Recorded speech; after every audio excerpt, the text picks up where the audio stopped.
right. Hey, YouTube. Last reading vlog, I was kind of all over the place volume-wise, so I am now seated. Hopefully that will keep my volume levels at a good level, pitch. I don't know.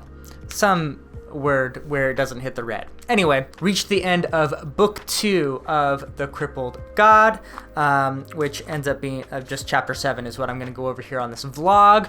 The Parley is finally here. You guys have probably recognized that is kind of something narratively I grasped onto here in the early parts of the book, and it's happened. And let me tell you what, though, at the beginning of the chapter, when we hear from the Atracida that the Parley has already happened in the past, I almost lost my that I thought Erickson was not going to let me into that Parley after all the fun I had with the deck of dragons from Dust of Dreams. But he did something that he doesn't normally do, which is sort of a retrospective chapter where Atracida is remembering the actual meeting, which reflecting on, I'm not sure why he made that choice instead of just a straightforward perspective scene.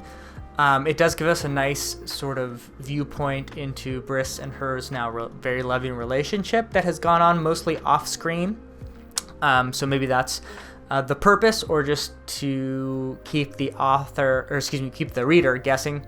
Whatever the case is, I thought it was a great scene once we actually got into it, and it confirmed everything that we had been getting like little pieces of. Like, we had enough to stitch together what was happening, and then this just made it very plain. Hey, yeah, the Fork Will Assail, they came, they destroyed this area, they did terrible things, like halved the population, they pulled a Thanos, and now they are looking to take the power of the Crippled God, use that to destroy the world. So the stakes that we had previously just had like hints to, we now know for sure.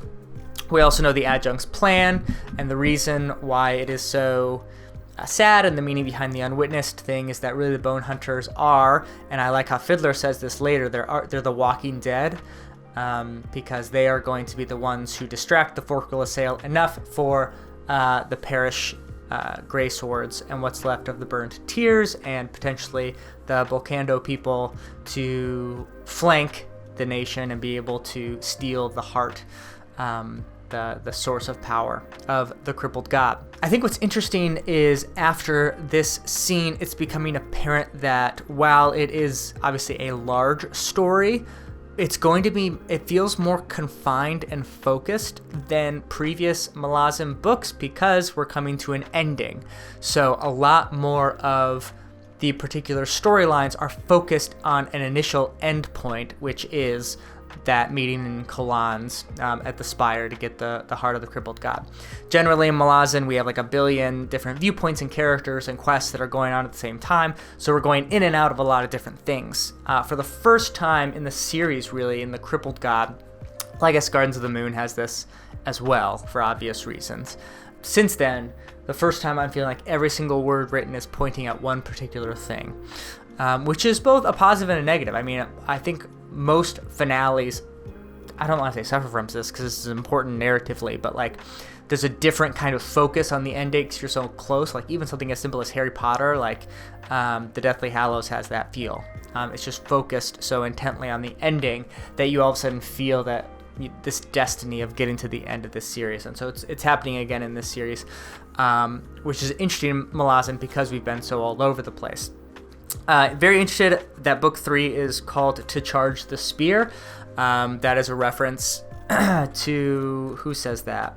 Maybe it's Blistig? I can't remember exactly, but someone says that they'll charge the spear if they have to. And so I'm wondering if we're going to get finally to some Fork Will Assail confrontation in this next book or not.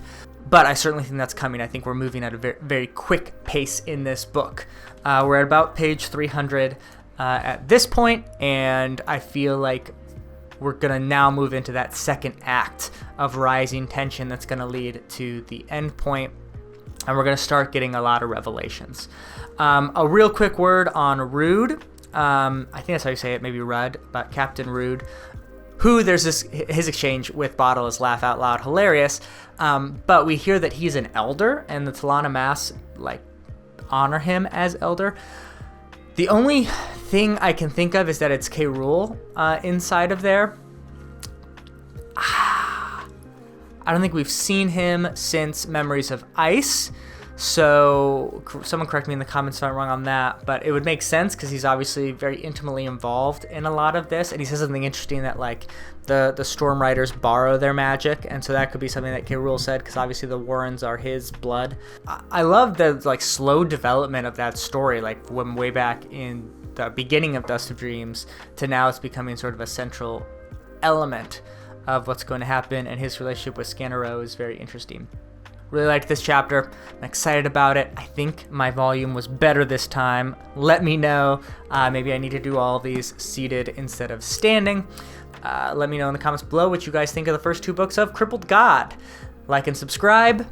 First in, last out.